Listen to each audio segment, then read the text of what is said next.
Torej, sam sem bil dejansko deležen tega mobinga, če začnem z mobingom. Jaz sem šel kot direktor na delovno inšpekcijo, sem rekel, lejte, to pa to se mi dogaja. Jaz sicer z teorije vem, zakaj se gre, ali kak sistemski ukrep. Ja, to je pa nemogoče, da na vas, ki ste direktor, izvajajo mobbing, ne? Kdo bo pa to, ne? Jaz sem rekel, delavci sigurno ne, tisti politični kravatari nad mano, ne? In je rekla, tole se pa imenuje mobbing in to je bilo 10 let skoraj že nazaj.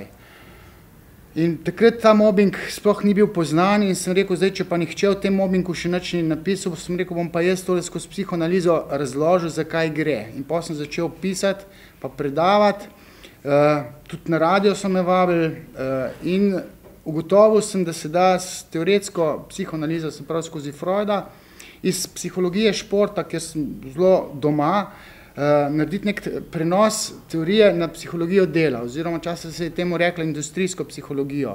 V bistvu obe veji psihologije so se razvile sočasno iz psihologije športa na psihologija dela. In ta mobbing je bil nek fenomen, v katerega sem bil jaz pač upleten kot žrtev mobbinga in sem potem spisal nek elaborat in te zadeve tudi predavam. Recimo, kaj v soboto imam eno predavanje, burnout, mobbing, agresivnost in še ena zadeva, nezavedno čustvovanje na delovnem mestu, ki je zelo aktualno v teh časih, pa psihologija dela še o tem ni nič govorila, pa tudi recimo za Mercator bom imel 6 ur predavanja tega mobbinga. In zdaj, kaj pri mobbingu gre, zdaj, če povzamem, ne? Vi sami verjetno veste, da tile sodelavci včasih niso najbolj, bi rekel, prijateljski.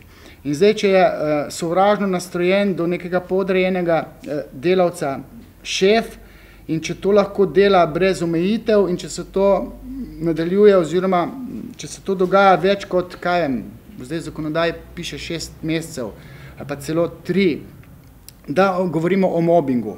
Mobbing je, slovenski prevod je šikaniranje oziroma spravljanje človeka v grob na nek psihičen način. Mob je angleško pomeni neka združba nekih moških fantov, ki so hodili po ulicah in prevračali avtomobile, razbijali izložbe, se spravljali na mimoidoče in zdaj psihoanaliza, če izpostavi, kaj se v resnici zdaj tukaj dogaja. Ne, takoj freudovski diskurs upelje tisti znameniti, sicer to je rekel Lacan, ke voj, se pravi, to delaš, spravlja se na nekoga, ki ni nič kriv, prevračaš avtomobile. Kaj hudiča te muči, kaj v nezavednem imaš uskladiščenega, da moraš mobbingirati, ne? Recimo, lahko so to tolpe Green Dragonsov ali pa Viol, lahko je pa to šef, ki je v nečem tako frustriran, da rabi neko žrtev, nekega podrejenega delavca, ki mu je antipatičen in potem zliva neko jezo, ta delavec žrtev je pa ne kriv, ne dolžen. Se pravi, odkje se zdaj to napaja? Ali je ta delavec kriv? Seveda ni kriv. Krivo je zdaj karikirano rečeno otroštvo. Se pravi, nekdo, ki rabi zlivati neko agresivnost na nekoga, ki išče tarčo, žrtev, tam ima probleme iz otroštva. Tako kot recimo vsi serijski morilci nastanejo v otroštvu, v odnosu do, bi rekel, psihopatološke matere, tako tudi vsi tisti, bi rekel, patološki napadalci v tej paradigmi mobbinga rabijo žrtev zato, ker so uskladiščili neko jezo v odnosu do nekih likov, mogoče, če govorimo o moških, mogoče do očeta ali pa mogoče do brata starejšega ali pa do sosedovega fanta starejšega, in mu je celo otroštvo pil kri, pa nihče ni vedel, ampak celo otroštvo doživljal ta otrok neko travmo in ko pride v odraslost, postane nek šef, ali pa recimo, mi smo hodili, smo bili še v JLA, smo imeli neke desetarje, ki je prišel iz tistega čina,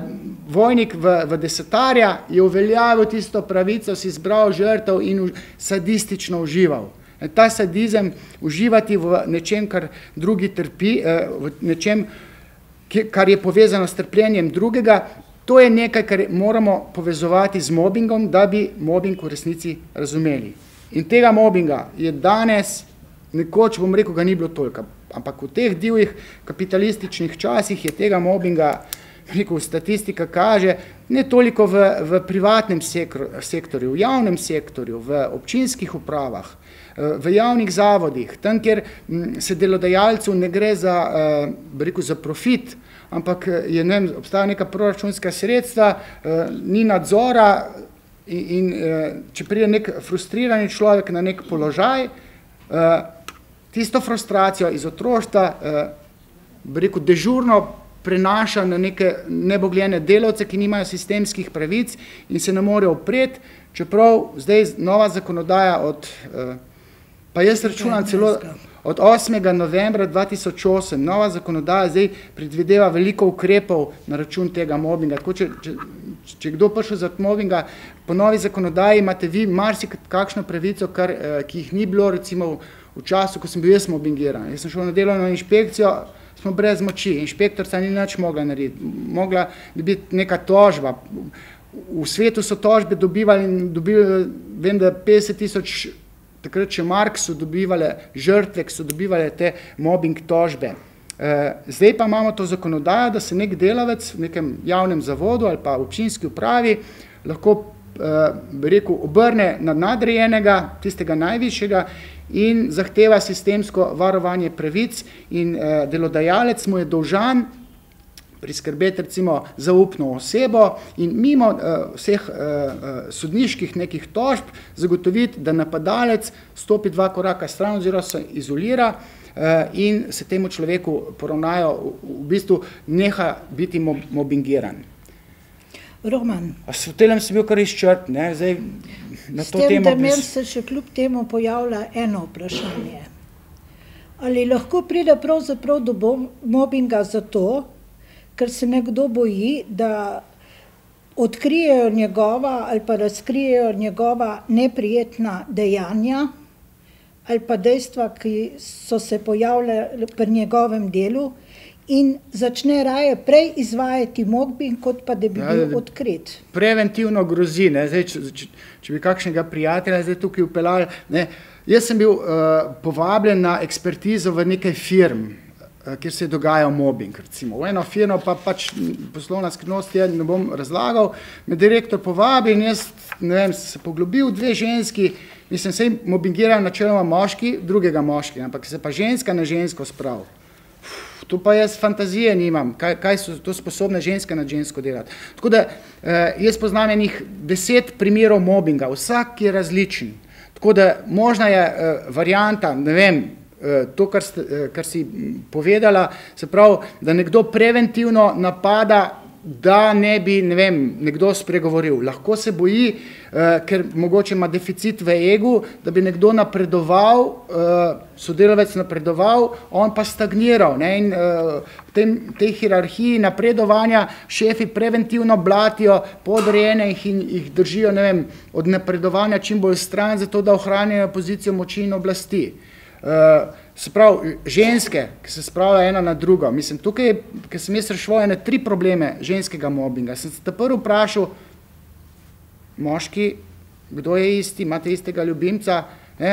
Ja, pa so se začela pa lijecati, ne? In pol, ko sem jaz videl, ja, glejte, istega moškega ste imeli in to enega 2. Ja, tukaj se napaja nezavedna zamira, ne? Pustimo zdaj otroštvo, nezavedna zamira iz neke čisto obrobne zadeve, ki je zelo pomembna, z libido nabita, potem pa pride nek delovni kontekst, pa šefica tam tolče po tej, ne vem, sodelavki, ker ima v svoji psihični realnosti idejo, da nek moški preferira njo, jo ima raje kot njo, ne, in tukaj ta libidinalni naboj je izredno pomemben, ker kadar se zalomi v teh libidinalnih, se pravi, seksualnih, čustvenih kontekstih. Tukaj zna pa eksplodirati, pa ne samo pri ženskah, ne, da ne bo pomote. Moški med sabo se tudi obračunavajo na take načine. Ne. V teh podjetjih pride do, čemer bomo pozneje govorili, do določenih čustvovanj, intenzivnih. Ne. In tisti šefi, ki se čutijo ogrožene, mislijo, da ima harem lepotič, pa pride nek prodorn mlajši moški, ne, veliko znanja, tudi izobrazbo, nima še politične moči oziroma moči odločanja in pa ta starejši šef ima za nekega dežurnega krivca svoje frustracije še iz otroštva odzipa in jih plasira na tega ki ga ima za seksualnega konkurenta, ne, in proces delovni trpi, in teh stvari okrog mobinga je, rekel, malo morje. Tudi, recimo, precej patosa je. Jaz se spomnim neke radijske oddaje, svetovalni servis na prvem programu Radia Slovenija, pokličejo v živo in razlagajo, kaj se jim dogaja, potem pa pokliče neka ženska in celo zgodbo tam razloži, da se je cel svet obrnil proti njej, da jo policija preganja. Opa, sem rekel, to je pa že paranoidna blodnjava motnja.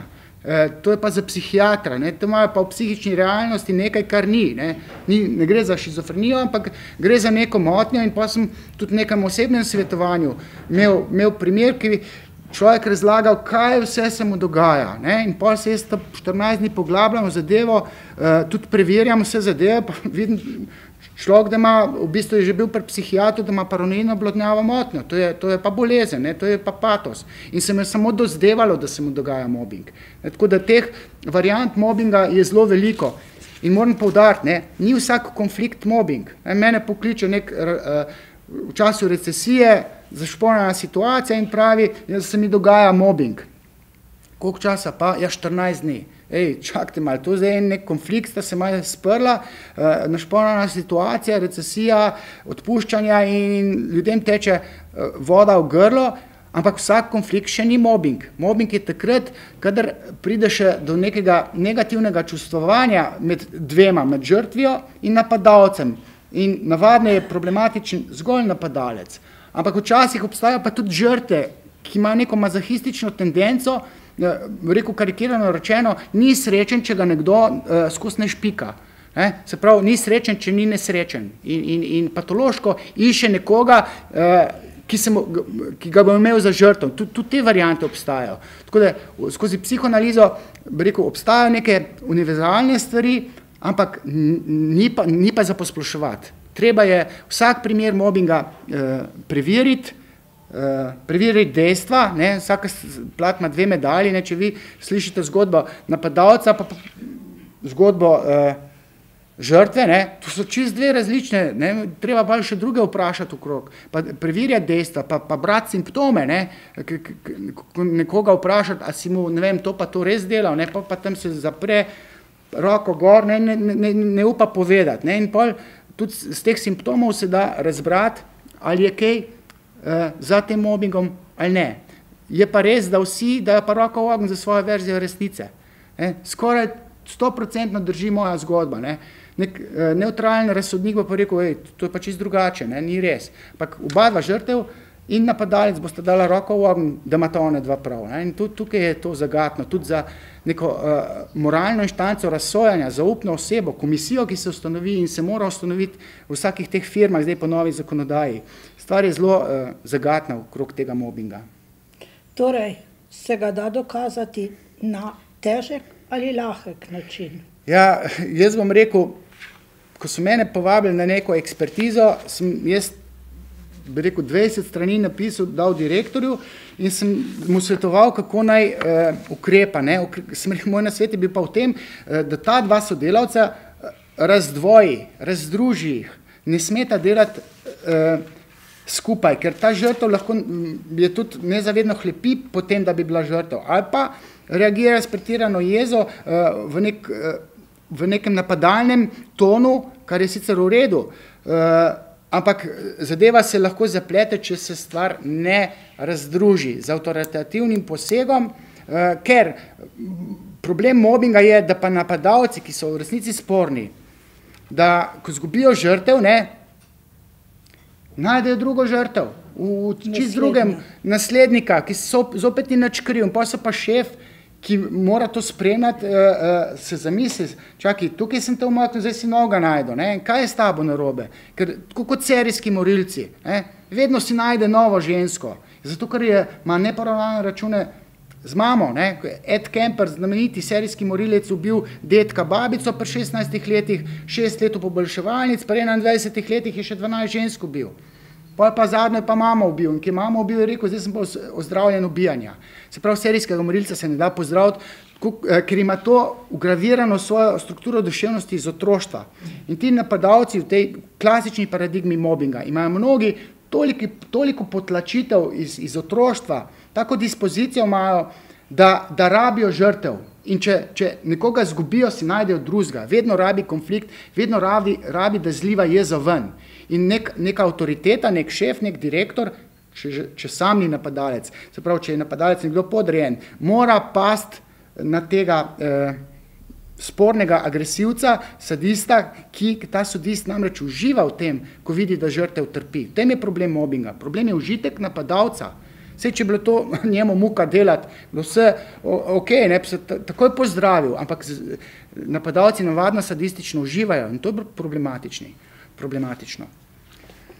No in naprej bova govorila o izgorevanju. O burnoutu. Da. Vemo, da stres in alkoholizem povzročajo izgorevanje. Nekdaj so poznali izgorevanje zaradi čustvovanja, ki je prisotno na nekaterih delovnih mestih, predvsem tistimi, ki so socialno povezani, to so zdravniki, gasilci, policisti in tako dalje, ki pridejo na kraj, bom rekla, nesreče in v bistvu niso nedovzetni za take stvari. Danes povzročajo sindrom izgorelosti številni absurdi, sistemski ali povezani s krivico. Sizifovo delo, kot ti praviš, deklic za vse, to so tajnice oziroma tiste, ki bi rade bile dosledne, zanesljive in redoljubne, a jim zaradi preveč dela, ker rekli bi lahko,